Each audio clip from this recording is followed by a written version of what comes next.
Hai, kami daripada kumpulan 7 akan membentangkan tentang delusional disorder.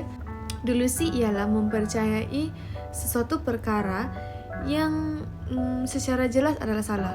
Maksudnya di sini adalah mereka yang mengalami delusi ini sangat yakin tentang sesuatu perkara walaupun sudah ditunjuk terbukti salah benda tu. And then delusi ini juga berbeza dengan idea dan pemikiran yang tidak munasabah, di mana dan ini dia masih lagi ada sedikit keraguan, tapi delusi tidak. Baiklah, delusi adalah simptom, bukannya penyakit.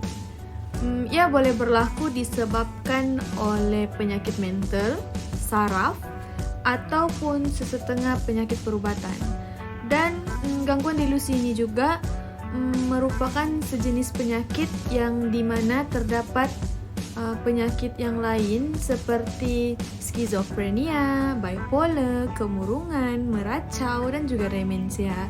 Itu sahaja daripada saya. Kita akan pergi kepada presenter yang seterusnya.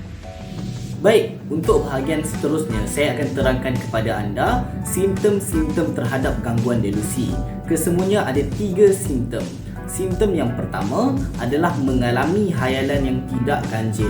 Maksudnya, pesakit akan mengalami hayalan tentang situasi yang boleh berlaku dalam dunia yang nyata. Contohnya, pesakit mengalami hayalan tentang jatuh cinta.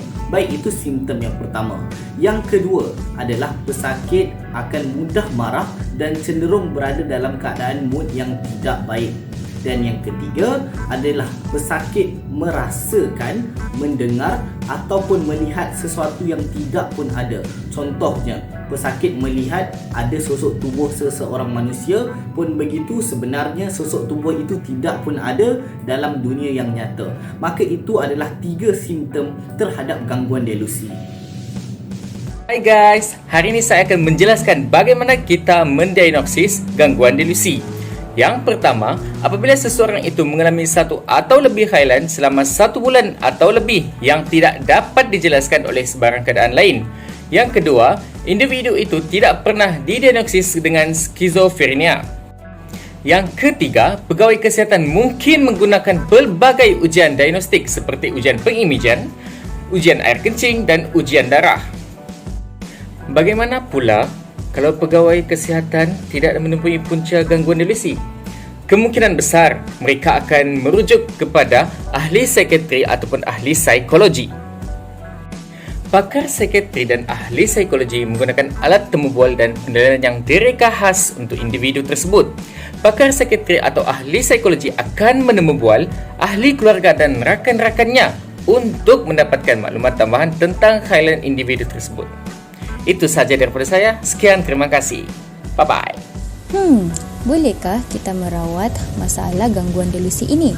Boleh dengan menggunakan 2 kaedah, iaitu yang pertama pengambilan ubat antipsikotik dan juga rawatan psikologi, yang mana ubat antipsikotik ini terbahagi kepada 2 jenis, iaitu antipsikotik konvensional yang mana telah pun diperkenalkan pada tahun 1950-an dan juga ubat antipsikotik atipikal yang mana kedua-duanya ini berfungsi untuk menyekat reseptor dopamin dan juga serotonin dalam otak.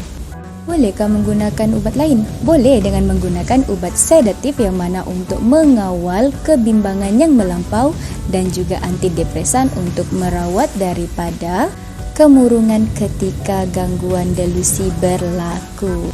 Okay, next. Seterusnya, kita akan beralih kepada psikoterapi.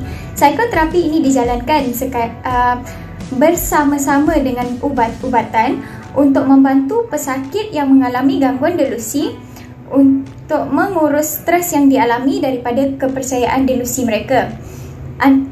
Terdapat 3 psikoterapi yang dapat kita assess kepada pesakit-pesakit tersebutlah. Yang pertama adalah terapi individu. Terapi individu dapat membantu pesakit untuk mengenal pasti dan membantu pesakit berfikir dengan lebih jelas dan dapat keluar daripada kepercayaan delusi mereka. Yang kedua adalah teori tingkah laku kognitif yang dapat membantu pesakit untuk mengenal pasti dan menukar pola pemikiran mereka. Dan terakhir adalah terapi keluarga. Tapi ini dijalankan untuk keluarga pesakit yang terpaksa menghadapi keadaan pesakit apabila pesakit dalam keadaan tidak dapat membezakan antara realiti dan delusi sendiri. Sekian, itu sahaja daripada kami. Sekian, terima kasih.